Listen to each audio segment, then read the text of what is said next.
السلام علیکم، welcome to my channel مانو ڈائریز۔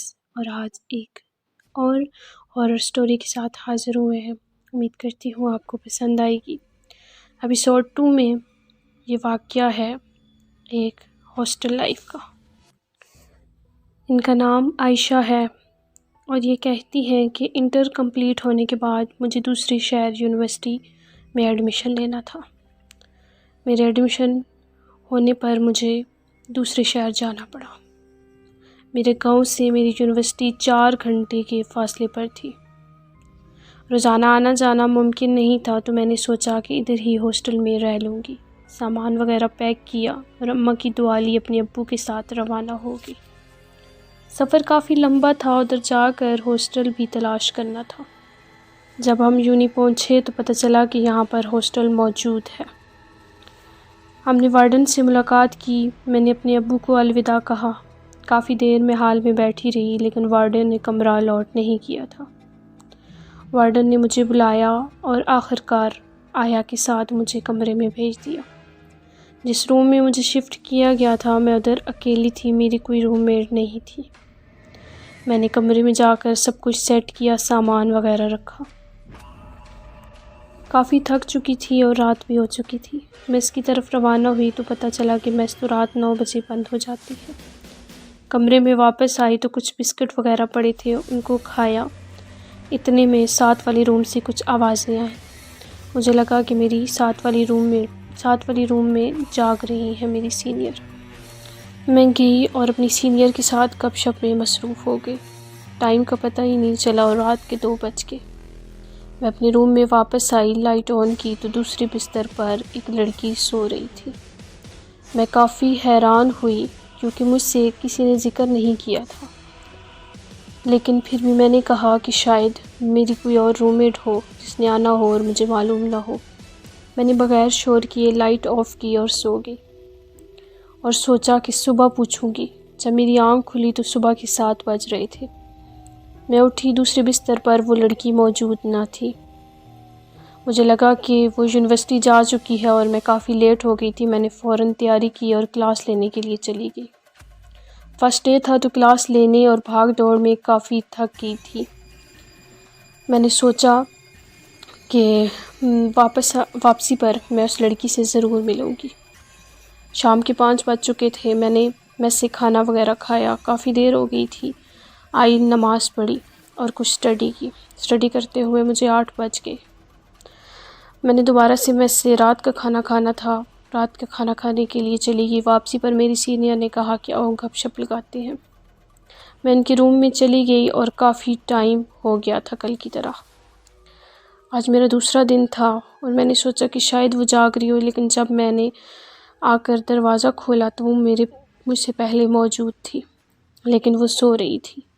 میں بہت حیران ہوئی کیونکہ یہ میرے اٹھنے سے پہلے اٹھ جاتی ہے اور میرے آنے سے پہلے سو جاتی ہے۔ سارا دن تو مجھے یہ کہیں نظر نہیں آتی، رات کو یہ کہاں سے ٹپک پڑتی ہے۔ خیر، میں نے کمرے کی لائٹ آف کی اور اپنے بستر پر لیٹ گئی۔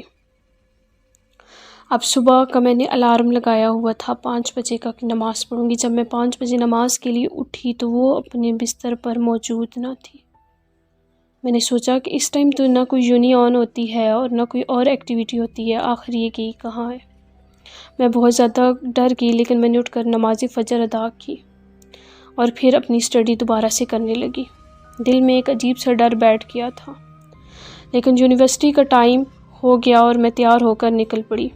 پورا دن گزر گیا، اسی اثناء میں میرا پورا دن گزر گیا۔ 2 بج چکے تھے۔ میں اپنے کمرے میں واپس آئی اور وہ موجود نہ تھی۔ خیر، میں نے میس سے کھانا وغیرہ کھایا۔ میں نے کہا کہ شاید میس سے کھانا وغیرہ کھانے گئی ہو۔ میں جب واپس آئی تب بھی وہ موجود نہ تھی۔ میں نے نماز پڑھی اور اپنی پڑھائی کرنے لگی۔ اسی میں رات کے 8 بج گئے۔ 8 بجے میں اٹھی، میس سے کھانا کھانے کے لیے گئی۔ ایز یوزول میں نے اپنی سینئر کے ساتھ ٹائم گزارا، اور جب میں واپس آئی تو اس ٹائم رات کا 1 بج چکا تھا۔ نیند نہیں آ رہی تھی، ساری راتیں کروٹ بدلتی رہی، لیکن میں نے کب دوسری طرف کروٹ بدلی اور میری آنکھ لگ گئی۔ جب میری آنکھ کھلی تو اپنا موبائل دیکھا تو رات کے 3 بج رہے تھے۔ جب میں نے اس کی طرف کروٹ بدلی کہ وہ موجود ہے یا نہیں تو وہ اپنے بیڈ پر بیٹھی مجھے دیکھ رہی تھی۔ میں بہت زیادہ ڈر گئی۔ اس کے بال بکھرے ہوئے تھے اور وہ بہت عجیب حالت میں تھی۔ میں سمجھ گئی کہ کیوں یہ کوئی اور لڑکی تو نہیں ہے، یہ کوئی اور ہی مخلوق ہے۔ میں نے فوراً سے اپنی آنکھیں بند کی۔ جب آنکھیں بند کیں تو مجھے ایسے لگا جیسے کوئی میرے بہت قریب آ گیا۔ جب میں نے آنکھیں کھولی تو ایک دم سے وہ میرے سامنے آ گئی۔ اس کے بعد کیا ہوا مجھے نہیں معلوم، میں بے ہوش ہو گئی۔ جب میری آنکھ کھلی تو اگلے دن شام کے 5 بج چکے تھے۔ میرے کمرے پر بہت زور سے دستک ہو رہی تھی۔ میں نے کمرے کو کھولا۔ کمرے کو کھولنے پر مجھے معلوم ہوا کہ وارڈن میرا کمرے پر دستک دے رہی تھی۔ اس نے مجھے کہا کہ آپ کی طبیعت کچھ ٹھیک نہیں لگ رہی۔ میں نے اسے کہا کہ مجھے بہت تیز بخار ہے۔ اتنے میں ایک اور لڑکی سامنے آئی اور میری وارڈن نے مجھے اس سے تعارف کروایا کہ یہ آسیہ آپ کی روم میٹ ہے۔ جب وارڈن نے مجھے یہ کہا کہ یہ آپ کی روم میٹ ہے تو میرے پاؤں کے نیچے سے زمین نکل گئی۔ میں نے وارڈن سے تمام واقعہ بیان کیا۔ وارڈن نے مجھ سے کہا کہ آپ کی کوئی روم میٹ نہیں تھی، لیکن میں آپ کا روم چینج کر دیتی ہوں۔ ہم نے روم تو چینج کر دیا۔ آج 2 سال ہو گئے ہیں، میرا لاسٹ ایئر چل رہا ہے، لیکن وہ کمرہ آج تک بند ہے۔ یہ یونیورسٹی میں یہ خبر آگ کی طرح پھیل گئی، لیکن نہیں معلوم کہ وہ لڑکی کون تھی اور کیا چاہتی تھی اور کیوں آئی تھی، لیکن اس کے بعد وہ مجھے آج تک نظر نہیں آئی۔ یہ تھی میری سٹوری۔ امید کرتی ہوں جی آج کی سٹوری آپ کو پسند آئی ہوگی۔ اگر پسند آئی تو میک شیور لائک، شیئر اور کمنٹ ضرور کیجیے گا، اینڈ سبسکرائب مائی چینل اور بیل آئیکن کو دبانا نہ بھولیے گا۔ اگر آپ کی بھی کوئی سٹوری ہے جو آپ مجھ سے شیئر کرنا چاہتے ہیں تو آپ میرے انسٹاگرام پیج پر آ کے مجھے شیئر کر سکتے ہیں۔ انسٹاگرام پیج کا لنک مانو ڈائریز، آپ کو اباؤٹ میں اس کا لنک مل جائے گا۔ ایک کلک پر آپ میرے انسٹاگرام پیج پر پہنچ سکتے ہیں۔